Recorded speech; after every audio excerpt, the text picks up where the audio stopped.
Patrick Waugh is losing the support of Islander fans and is also potentially losing the locker room after the Islanders had an absolutely disastrous loss to the New York Rangers. Fans are calling for the coach to get fired after a questionable call he made in the game, one that he instantly took back and made absolutely no sense. And between this and some other recent incidents, including Anthony Duclair, some fans are saying that perhaps this is enough of Patrick Waugh and this is not the right direction to go. We're going to discuss this all on this episode of Islanders Digest, but before we get into that, be sure to subscribe to the channel, be one of our first 100 subscribers. If you're an Islander fan and you want more Islanders content like this is the channel for you. And I said before last night's game, for those of you who did not watch the previous episode, that I wanted the Islanders to lose. For draft position, as we will talk about towards the end of this video, it made a lot of sense for the Islanders to lose. And that loss really does put the Islanders in a strong position to draft in the top 10, where I think there are 10 really quality prospects they can choose from. That is the only upside of this game. But when I said I wanted them to lose, maybe I should have clarified that I wanted a respectful loss, one where you could find some positives, because this was a complete massacre against the New York Islanders' rivals. The Rangers have swept the Islanders this season, and again, I wanted the Islanders to lose, but 9-2, this game was hard to watch. It was perhaps one of the worst hockey games I have ever seen. And just when you think it would get worse and worse, it couldn't possibly get any worse, it managed to get worse, as there were some really questionable decisions by Patrick Waugh that we have to discuss in this game. The first being, at some point in this game, Patrick Waugh benched Alex Romanov and did not play him for the remaining 10 minutes or so in the second period. Stefan Rosner asked him about this, and Patrick Waugh said he didn't notice. Now, sure, there are other coaches that handle the defense. Maybe it was not Patrick Waugh who benched Romanov, but how do you not notice that your best defenseman for the year, defenseman who's going to get a huge extension because he's been playing so well this season, and he is a true top 4 defender who should be getting significant ice time in every game, has not played for 10 minutes, especially in a game where Adam Pelech and Ryan Pulock looked so horrendously bad. Adam Pelech and Ryan Pulock looked like they did not belong on NHL ice that game. And sure, it was just a bad game. I'm not going to completely turn on Pulock and Pelech the same way I'm not going to completely turn on Patrick Waugh after this game. I have supported Patrick Waugh in the past. I still think he is a good coach and do want to see him get another chance. But he's on thin ice now. The same with Pulock and Pelech, where I think at this point maybe it makes sense to trade one of them, because yes, you can't overreact to one game like this, but especially after the Nashville game where they also gave up 6 goals. That's 15 goals in the past 2 games. They also look like the worst defenseman in that game, and it's something worth talking about. And maybe it's a situation where Patrick Waugh is beginning to lose this locker room after a long season. You know, he made those comments about Anthony Duclair, and some players did comment about how Anthony Duclair was playing injured. Bo Horvat was pretty vocal about how he actually looked up for Duclair for trying to play with the injury he was facing. And maybe that's what it is. I mean, I'm not ready to completely turn on these defensemen, but it's not looking good in a season where they've both had injuries. Perhaps it's time to trade one of them in the offseason, and perhaps maybe it's time that we have to look closer into firing Patrick Waugh and finding another coach, because on top of this, if it was just this thing where he didn't notice Romanov didn't play, maybe not too big of a deal, but there was a really head-scratching decision made in this game, a decision we have to talk about. Patrick Waugh, after Hogberg let in the 6th goal, decided to let Lennox play in his first NHL game, only to instantly take him out after he let up a goal. And even Thomas Hickey, who I think has been doing a great job in the broadcast room this season, I love what Hickey brings to this broadcast. I really enjoy it, and at points I watch the Islanders more to listen to Butch, Hickey, and Brendan speak, Shannon, and then actually watching the games. So the games have been so hard to watch. But Hickey said about this decision to take Lennox out after his first goal, only facing 2 shots, it rubs me the wrong way. And it also completely rubs me the wrong way. This was not the right way to handle this. First of all, this kid should not have been sent into this game at all. We're going to talk about why Patrick Waugh thought it was the right decision before we really break down why this was just a terrible decision. But let's just hear what the coach had to say first. Patrick Waugh said, "After the sixth goal, I want to give a break to Marcus, mentally more than anything else, and I put Lennox in.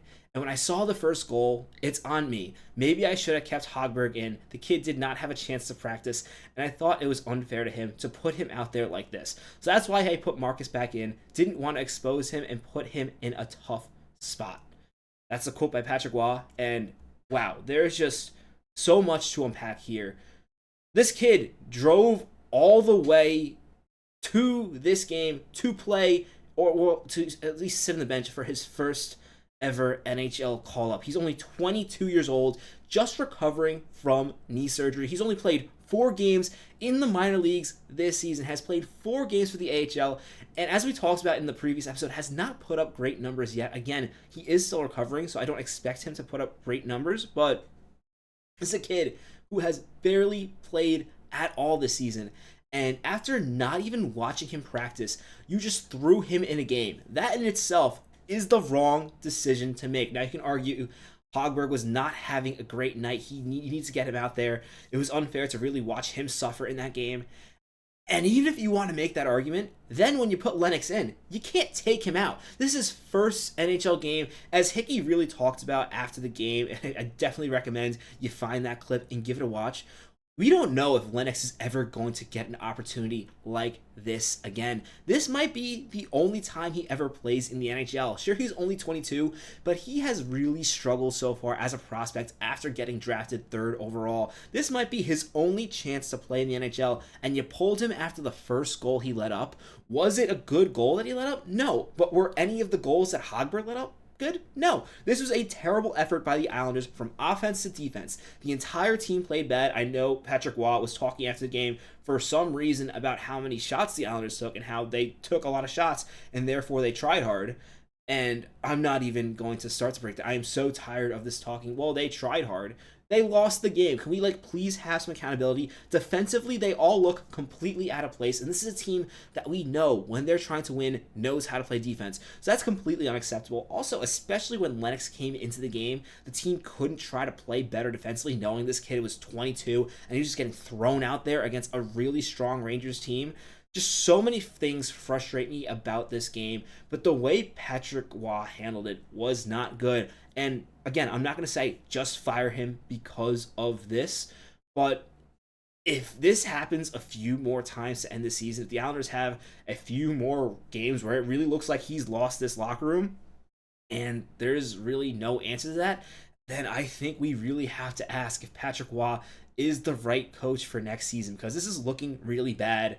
And we don't really know how the full situation with Anthony Duclair, but that is also not looking good. This is really not ideal for the Islanders. Now, the bright side, as I said, I did want the Islanders to lose this game. This game does really help them in the chase to try to get a top 10 pick. And potentially, I don't think they get a 7th pick.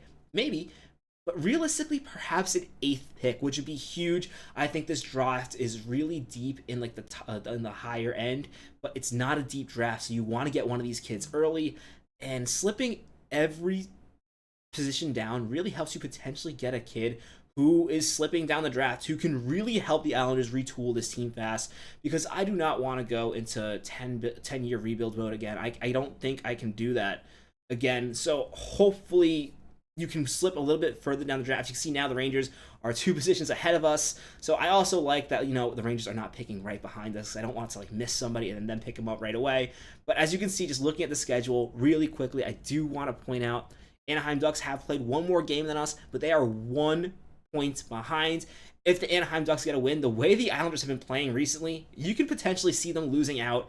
And while I don't like the idea of not seeing another Islanders win till next season, always love when the Islanders win, perhaps it's best if they do lose out, and potentially teams like the Anaheim Ducks, the Buffalo Sabres, and the Pittsburgh Penguins can all catch them if they have good games to end this season. Buffalo has been playing really good hockey, can feasibly see them winning 3 of their last 4 games.